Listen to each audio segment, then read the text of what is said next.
आप सुनिए, अब इधर से अब यही चीज़ है। चलिए ठीक।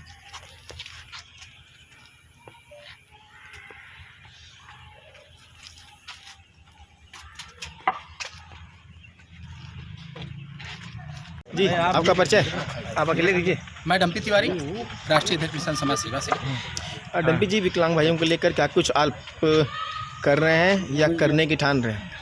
माननीय पत्रकार महोदय, सबसे पहले तो हम आपसे यह कहना चाहेंगे आपके माध्यम से अपितु पूरे देशवासियों से, मेरा भारत महान भारत है, था, जीवन भर रहेगा, मगर हमको आपको भी महान बनाना है, क्योंकि माँ भारती के गर्भ से अगर हमने जन्म लिया है तो हमारा भी धर्म है कि हम जात समाज और छोटा बड़ा छोड़ करके ऊपर उठ करके सभी वर्गों के लिए एक अच्छा कार्य करें और उनके हक की लड़ाई सदैव लड़ते रहें। आज क्या किया आपने? आज हमारे साथ परम आदरणीय माननीय पवन रघुवंशी जी, हमारे हृदय प्रिय भाई परम आदरणीय जिलाध्यक्ष महोदय सुजीत पांडे जी के नेतृत्व में हम लोग आज यहाँ पर जितने भी दिव्यांग भाई आए हुए हैं और उनसे हम लोगों ने मूलभूत बातें की जो बड़ा हृदय दुखी करने की बातें थी। वो बहुत हृदय को चोट लगा कि जो हमारे दिव्यांग भाई हैं आप अकेले दीजिए। उनको मूल चीज़ों से दूर रखा जा रहा है। हमारे कितने भी दिव्यांग भाई यहाँ पर आए हैं जिनकी साइकिलें एकदम क्षतिग्रस्त हो चुकी हैं, उनके पास चलने का कोई साधन नहीं है, फिर भी वो किसी तरीके से उसमें जोड़ करके तोड़ करके वो यहाँ तक आए हैं। और हम यह निवेदन करेंगे आपके माध्यम से सरकार से और माननीय मंत्री जी से कि सबसे पहले इनके लिए तमाम नई नई साइकिलें उपलब्ध कराएं और आने वाले वक्त में, आने वाले समय में इनके उत्थान के लिए कुछ ऐसी योजनाएं चलाएं जैसे कि ये भी ज़मीन से उठ करके हमारे आपके बीच में आकर के कुछ अच्छा कार्य कर सके, ऐसा मेरा मानना है। जी आपका परिचय?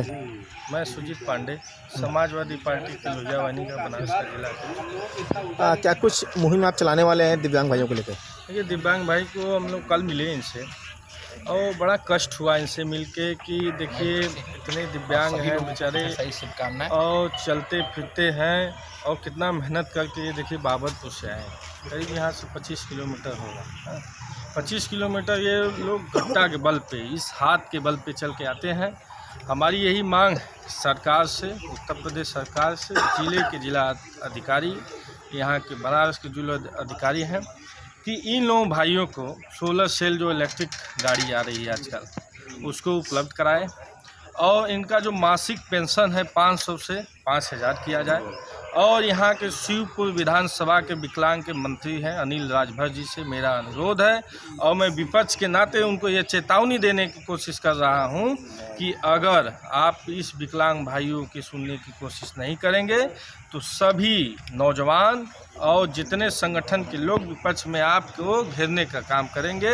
नहीं तो आप इनकी बात को सुनिए, इनको साइकिल नहीं उपलब्ध कराइए और इनको गाड़ी दिलाने का काम करिए, इलेक्ट्रॉनिक गाड़ी और पेंशन जो 500 आप दे बताइए, 4 साल की गवर्नमेंट बीत गई, आप 500 रुपया पेंशन दे रहे हैं। 500 रुपया में आप तो जो है पान खा के फेंक देते होंगे, गुटखा भी खा के फेंक देते होंगे। आप 500 रुपया एक दिन आप अपने घर के एक आदमी को 500 रुपये में आप नहीं रख सकते। बताइए, आप ऐसे लोग विकलांग लोगों को 500 रुपया में जिंदा करते हैं? 500 नहीं, इनको 5000 रुपया देने का आप काम करें, नहीं तो हम लोग इनको सड़क से लेके विधानसभा तक घेरेंगे। और हम ये अपनी मांग अपने नेता अखिलेश यादव जी से कहेंगे और मैं उनको ये मैनिफेस्टो में अखिलेश यादव से हम कह के इनके मैनिफेस्टो में इनकी मांग को हम रखवाएंगे कि इनको हम 5000 मासिक दिलवाएंगे और उसके बाद इनको इलेक्ट्रॉनिक गाड़ी भी उपलब्ध कराएंगे। और जो जनरल कास्ट के भेदभाव होता है, विकलांग तो विकलांग है, विकलांग किसी और जात धर्म का नहीं है। विकलांग तो जात जनरल हो, चाहे बैकवर्ड हो, चाहे एससी हो, चाहे माइनॉरिटी हो, सब एक होता है। उसको एक नज़र से देखते हुए उनको पेंशन पूरी तरह से देना चाहिए और छात्र जो कॉलेजों में पढ़ रहे हैं उनको भी पूरा पेंशन देने का काम करेगी सरकार। अगर नहीं करेगी तो हम अपने नेता अखिलेश यादव से इस मांग को मैनिफेस्टो में 2022 के विधानसभा चुनाव में रखवाएंगे और इन लोगों को ले जाके, अभी आप लोग देखे होंगे टीवी में, सर्वजीत तिवारी सर्वजीत एक विकलांग था, फैजाबाद का रहने वाला था। उसको जब हमारे नेता को मालूम चला ट्रामा सेंटर में, वहाँ प्राइवेट में भर्ती हुआ था फैजाबाद में, उसको लिया के यहाँ पे ट्रामा सेंटर लखनऊ में भर्ती भी कराए और उसको आर्थिक भी मदद किए। तो देखिए ये सोच है, एक आदमी सरकार में रहते हुए इस विकलांग के लोगों की मदद नहीं कर सकता है और एक आदमी सत्ता के बाहर रहते हुए अपने पैसे से लोगों का मदद कर रहा है। तो सोच में ये अंतर है। इसी के साथ हम चाहते हैं कि भाई हमारे पांडे जी जैसे कहेंगे वैसे हम लोग इनके साथ सड़क से लेके विधानसभा तक लड़ने का काम करें। जी, आपका परिचय? मैं पवन रघुवंशी, डिप्टी चेयरमैन जिला कोऑपरेटिव वाराणसी उत्तर प्रदेश। क्या कुछ किया जाए आप लोग ने? जी, आज यहाँ पे विकलांग जितने भी अपने यहाँ विकलांग भाई हैं और विकलांग भाइयों के साथ जितने भी हमारे यहाँ विकलांग भाई यहाँ उपस्थित हैं, आज उनके लिए, उनके सम्मान के लिए कोरोना काल में जो इन्होंने पुनीत कार्य किया, विकलांग होने के पश्चात भी इन लोगों ने समाज के लिए कोरोना काल में लोगों ने भोजन वितरण कार्य करने का कार्य किया। जहाँ जो भी भोजन मिला इन्होंने जन जन तक पहुँचाने का कार्य किया। आज उसी वजह से आज इन लोगों का सम्मान का कार्यक्रम रखा गया है। सम्मान कार्यक्रम में भाई साहब नबी तिवारी जी हैं, अभिनव जी हैं, सारे लोग, हम सभी लोग यहाँ उपस्थित हैं, क्योंकि यह मैं जानता हूँ कि समाज का सबसे उपयोग, आज समाज में लोग कहते हैं कि जो हमारे जो विकलांग भाई हैं इन्हें हमारे प्रधानमंत्री जी ने दिव्यांग जैसे शब्दों का नाम दिया है, दिव्यांग शब्द से इन्हें सम्मान से नवाजा है।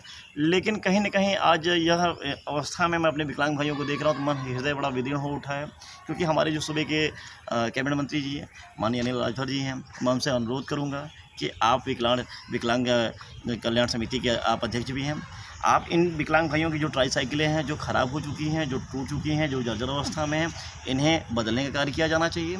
और अगर अगर आप बदलने का कार्य हो सकता है तो इन्हें कम से कम मरम्मत के लिए सरकार इस कार्य को करा सकती है।